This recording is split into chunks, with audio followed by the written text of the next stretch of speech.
Tyler, thanks for taking the time to speak to me. I've just realized as I sat here, time differences can be an issue. More so for me, I'm in Malaysia. We're 7 or 8 hours ahead of where you are now. Okay. So it's a big difference. Yep.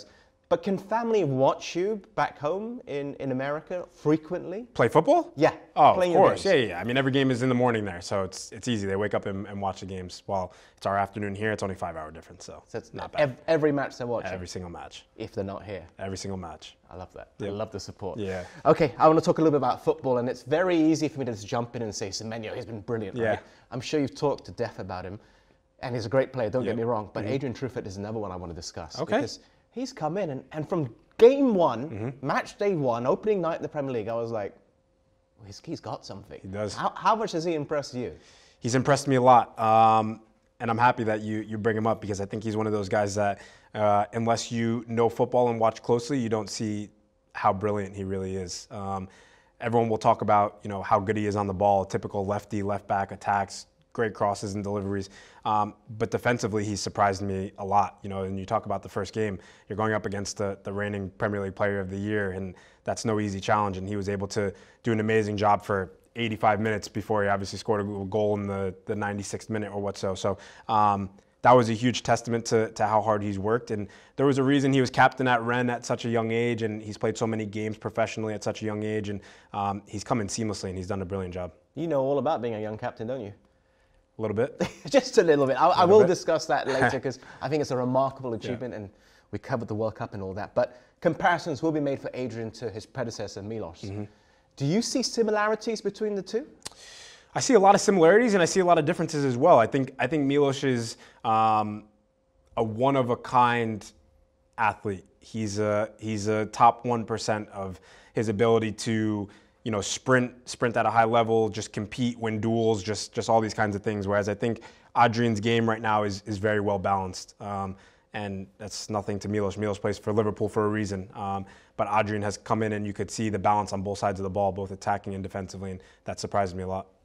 You talked about Adrien's coming here and having the experience which he's had before. What about your own experience at previous clubs, particularly Red Bull? Red Bull Group, that's been defined by that intensity. Do you think that's helped you coming here and play for this manager who joined the same time as you as well, I should add? Yeah, absolutely. I think that the way that I played at Red Bull, there was different intricacies to the way that we did things, different little details, but the way that we pressed, the counter-pressing, these philosophies that Ralf Rangnick instilled in every single Red Bull team, whether it was New York Red Bull Leipzig, Red Bull Salzburg, all played a similar way. And that definitely helped me coming here to play in a high energy, high tempo, on the front foot, wanting to be aggressive in the attacking third, to win balls higher up the field. That transition definitely helped me.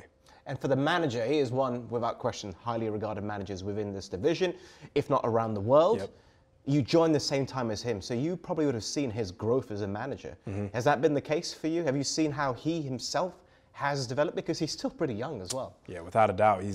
He's obviously had a learning curve as well, just as every player that comes to the Premier League has. And you could see in the beginning it took a little bit of time for his theories to click and his philosophies to click. But once they did, we haven't looked back since. The belief that everyone has and the game plans and the strategies that he uses week in, week out, we buy into it like this, and we're ready to go to war every single weekend for it. Love watching his style of football, which of course is implemented by you out there on the pitch. And I did promise we'll talk a bit about leadership. And I know you've talked plenty about what an honor it is to captain your country. It would be for any player, regardless of the country. But for you, who's the greatest leader that you've played under in the dressing room as a captain? Oh, it's a really good question. I've played under quite a few very, very good leaders. I would say that I've taken a lot of different qualities from each of them. One person that I always look back to and say that they helped me so much in my career is Bradley Wright Phillips. He's someone that I still have a relationship with to this day. I was just in New York training with the national team recently, and he was there at the trainings, at the games, and we just talked closely about football. I think he gives me a completely different perspective on the way that I view football. Obviously, him growing up in a household where Ian Wright is your father, Sean Wright Phillips is your brother. He looks at football in just a completely different way, and I think that I've always respected his opinion. I've always respected his criticism, the way that he carries himself. He's a true competitor, and it's someone that I've really looked up to.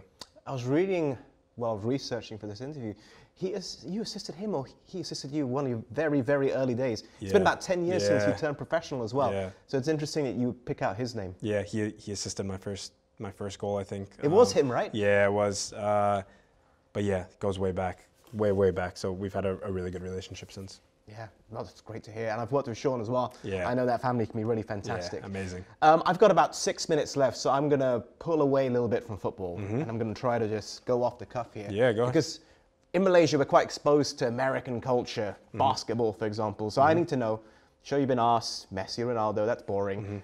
LeBron? Or MJ? Or maybe someone else. Someone else. I don't know, Kareem? Don't do this to me. I mean, I think in terms of the overall picture, I think, Michael Jordan. I mean, in terms of how many championships he's won, how long he was, just completely dominant for, just winning consistently. I mean, probably Michael Jordan. I'm surprised. Why? Because my era is LeBron James. Because you're born in 1999. I'm born in '85. I grew up with If I said LeBron James, my dad would probably kill me. So I'm not going to say LeBron James. That's what we call being smart. Yeah.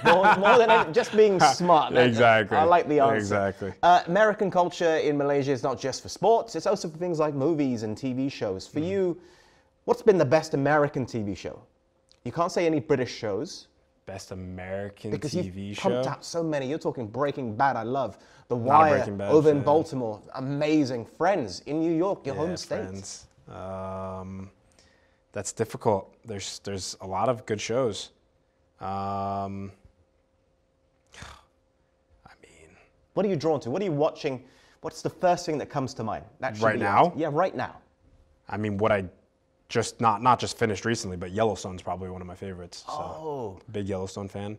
I mean, old TV, I wouldn't say I'm not attracted to it, but it's not my first choice, is to watch old shows.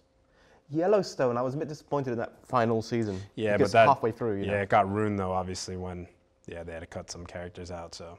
Yeah, I kind of tried to dress Yellowstone. Yeah, today. Not bad. You're close. You're close. I'm not even kidding. I really okay, I'm going to try to go for the cowboy look. I'm interviewing an American. I love it. So, I love it. I went to Uniqlo and bought this. By the way. That's not a joke. That's I love it. £30 right there. Thank you for appreciating it. What about movies? Movies, I like old movies. Godfather, Good Will Hunting, big fan of. Anything old I enjoy. I think Good Will Hunting was the first time I discovered the Boston accent. Yeah, Boston's a big accent, big strong accent. I've been there. New England is where I will probably live after, so hopefully I don't get a Boston accent. You know what? Speaking of accents, you have a very strong American accent, of course. Yep. But who here can pull off an American accent well? No one. They're terrible. They all try. Not one? No, terrible. You can't even... Alex Scott's not bad. He's okay. He tries, but... Ish. Yeah, no. I asked that because I was watching an interview with Idris Elba. Okay, yeah, I was like, that guy can do it. Yeah, well, he gets paid to do it. I hope he can do it. People didn't even know he was British when he did The Wire. Really? Yeah. Yeah, that's crazy. I knew he was British in The Wire. Wow. Maybe because you watched it after. Yeah, right? That's true. House, if you remember that TV show, that was another one. Yep. Hugh House, Laurie. okay. Okay. And what do you like to do in your free time? Just a final question here. Spend time with the family. Going outside. I'm a nature boy. I grew up in the nature, so anything I can do outside, hiking, going down to the sea, mountains, everything. Anything outside with the family. When you said nature boy, I thought you were going to say Ric Flair. No. Nature boy Ric Flair. Relax. WWE style. No. But anything outside. All right, perfect. Yeah. Thank you very much for your time. You got it. Really appreciate it. Thank you.